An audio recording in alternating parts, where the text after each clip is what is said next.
Dapat ba yung malapit ng sampahan, hindi man lang binanggit ang pangalan kung sino yung former speaker. Maraming former speakers, di ba? So, yun ba ang inaasahan ninyo na sasabihin lang? Kasi talagang dapat nating hanapin talaga ang punot dulo ng pangyayaring ito. At dumating na tayo sa punto na ayon sa Ombudsman ay malapit na ang paghain ng patong-patong na kaso labang sa dating speaker. Sa kanyang State of the Nation address o SONA nitong Lunes, sinabi ni Pangulong Ferdinand Marcos Jr. na nagpapatuloy ang investigasyon ng pamahalaan sa umunoy flood control scandal. Binanggit din ng Pangulo na ayon sa Office of the Ombudsman, malapit nang maisampa ang kaso laban sa kanyang pinsan na si dating House Speaker Martin Romualdez. Dumating na tayo sa punto na ayon sa Ombudsman ay malapit na ang paghain ng patong-patong na kaso labang sa dating speaker. Masakit man sa akin ito, ngunit kailangan nating gawin ang tama. Hindi ako pangulo ng aking pamilya.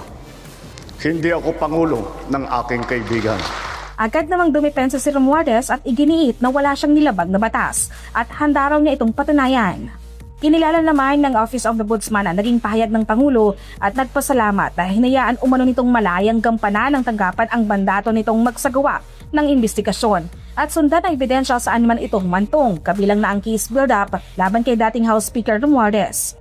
Ayon kay Assistant Ombudsman Miko Clavano, naglabas na ang kanilang preliminary investigation team ng kautusan kay Romualdez at sa iba pang respondents na magsumite ng counter-affidavit kaugnay na mga reklamong plunder, graft at money laundering. Sa oras na matanggap nila ang order, meron silang 15 araw upang magsumite ng kanilang counter-affidavit. Kabilang sa mga aligasyon laban kay Romualdez ang umunoy pagtanggap ng kickback o perang inihatid ng mga dating sundalo. Pero si Senador Rodante Marcoleta na nauna pang nakasuhan kaysa kay Romualdez, negatibo ang naging pahayag sa Pangulo. Isa sa mga pinuna ng Senador ay ang hindi direktang pagbangkit ng Pangulo kay Romualdez bilang dating House Speaker na malapit na umunang pagkasuhan ng Ombudsman. Dapat ba yung malapit ng sampahan, hindi man lang binanggit ang pangalan kung sino yung former speaker.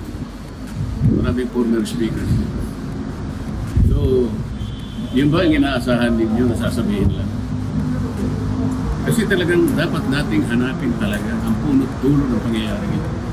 Ngayon, kung halimbawa ito'y napakalaking mensahe para sa ating dapat lang ba ganun lang sila? Ito ang pinakamalaking pagnanakawan sa ating kababayan.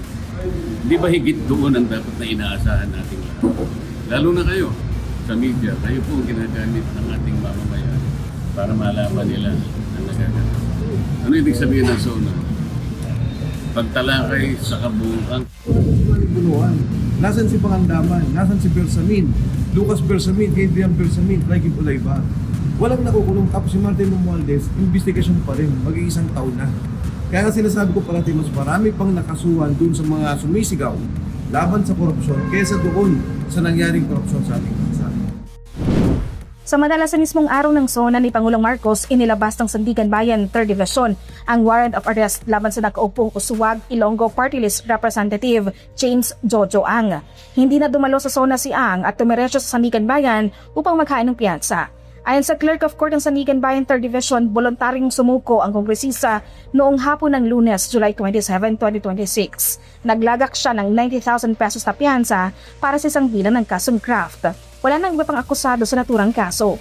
Nag-ugat ang graft case laban kay Ang sa isang kontrata ng isang korporasyon sa Department of Public Works and Highways o DPWH na nagkakahalaga ng mahigit 5.9 million pesos. Ayon sa reklamo, may 500 shares of stock umano ang kongresista sa naturang korporasyon. Ayon sa Ombudsman, labag sa saligang batas ang pagkakaroon ng sinamang miyembro ng Kongreso ng pinansyal na interes sa mga proyekto o kontrata ng pamahalaan. Si Ang kauna-unahong kongresistang nakasuhan sa Sandigan Bayan kaugnay ng flood control scandal. Isang taon na ang nakalipas mula noong huli akong tumayo rito upang ilantad ang katiwalian na nadiskubre namin sa mga flood control project. Gaya ng aking ipinangako sa inyo, nagsagawa tayo ng malawakan at malalimang investigasyon na walang pagkikiling kahit kanino man. Masusi nating sinuri at sinundan kung saan tayo itinuro ng ebidensya. Lahat ng kailangang gawin ay ginawa natin upang matuntun ang punot dulo.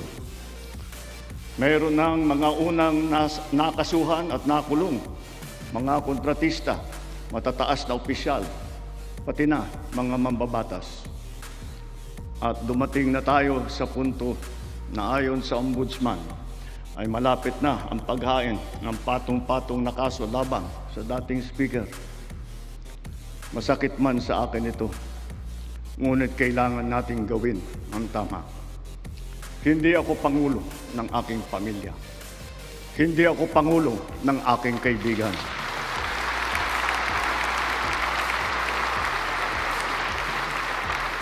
Ako ay Pangulo ng Pilipinas at ang tungkulin ko ay sa inyo, ang aking mga kapwa Pilipino.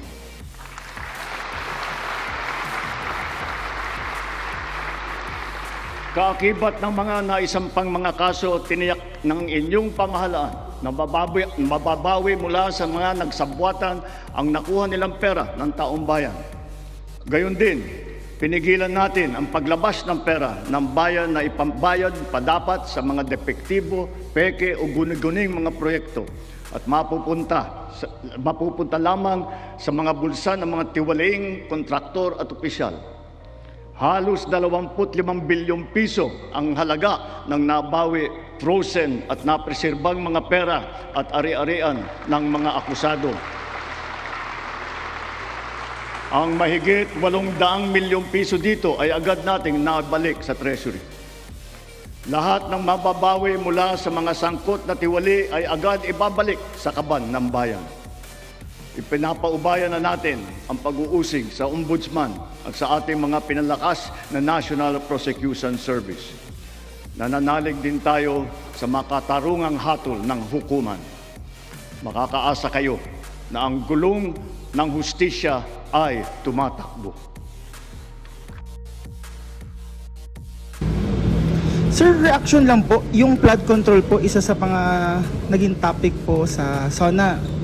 In fact, parang first 2 minutes it was mentioned and may allude na malapit na daw masampahan nga po ang dating speaker. Dapat ba ganun lang ang narinig natin? Dapat ba yung malapit ng sampahan, hindi man lang binanggit ang pangalan kung sino yung former speaker? Maraming former speakers, di ba? So, yung ba ang inaasahan ninyo na sasabihin lang? Kasi talagang dapat nating hanapin talaga ang punot dulo ng pangyayaring ito. Ngayon, kung halimbawa ito ay napakalaking mensahe para sa ating bansa, dapat lang ba ganun lang ang sinabi? Ito ang pinakamalaking pagnanakawan sa ating kabangbayan. Hindi ba higit doon ang dapat na inaasahan nating lahat? Lalo na kayo sa media, kayo po ang ginagamit ng ating mamamayan para malaman nila ang nagaganap. Ano ibig sabihin ng SONA? Pagtalakay sa kabuuang kalagayan ng ating bansa. Senator, pinag-explain. Tinalakay Martin Romualdez. Ilan ang tumestigo kayo nakakaalam? Ano ba ang date ng complaint affidavit na unang ibinigay kay Martin Romualdez? Abril 2026 pa ang date nun. Yung ibinigay na complaint affidavit sa amin, May 15. Sa mga tweet, nauna ng isang buwan yun sa kanya. Tanungin ninyo ang Ombudsman. Meron na bang ibinigay na counter affidavit si Martin Romualdez? Kailangan itanong nyo sa kanya. Nauna ng isang buwan yun kaysa sa akin. Bakit ngayon sasabihin ng Presidente na sasampahan na siya? Hindi man nyo itatanong kung siya ay nagsubmit na ng counter affidavit. Di ba mahalaga sa inyo na malaman nyo kung meron nga? Kasi kung wala pa siyang counter affidavit hanggang ngayon, Abril pa yun eh. Sa mga tweet, paso na yun. Kung nakapag-submit siya, halimbawa, bakit wala pang resolution? Ito yung mahalagang tanong na dapat hanapan ninyo ng sagot. Nauna siya ng isang buwan. Ngayon, wala akong makita. Baka sakali, nag-submit siya ng counter affidavit. Kung hindi naman nag-submit, default na siya. Dapat meron ng resolution, dapat meron ng information. Kung wala, bakit? Senator, may plano